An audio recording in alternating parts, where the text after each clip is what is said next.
వ్యక్తులు చేపడితే ఒకటి కృష్ణారెడ్డి గారు కూడా చేపడతారు, సునీల్ గారు చేపడతారు, గోయంకా గారు చేపడతారు.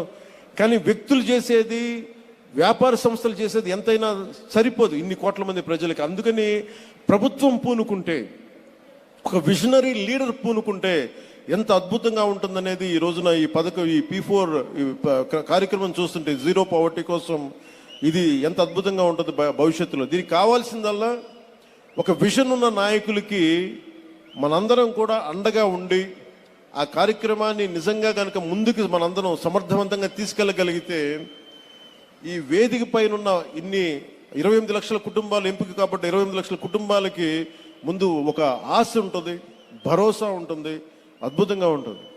ఈ ప్రభుత్వం ఈ రోజున మీరు చూడండి, వేదిక పైన ఉన్న వాళ్ళు కష్టపడి వచ్చారు.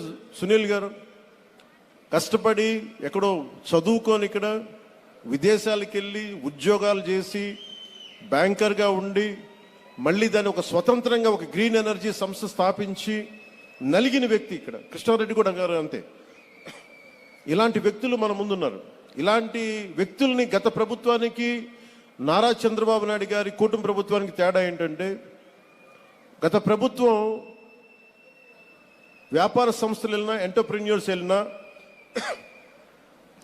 వాళ్ళు పెట్టుబడులు పెడతా ఉంటే మాకు వాటాలు ఎంత ఇస్తారని అడిగేవాడు. కానీ ఇప్పుడున్న ప్రభుత్వం మీరు అట్టడుగునున్న ప్రజలకి అభ్యున్నతులు మీరు ఎలా వాటా కల్పిస్తారని అడుగుతున్నారు ముఖ్యమంత్రి చంద్రబాబు గారు. ఆ ప్రభుత్వానికి, కూటమి ప్రభుత్వానికి, చంద్రబాబు గారి నాయకత్వం ఉన్న కూటమి ప్రభుత్వానికి తేడా ఇది.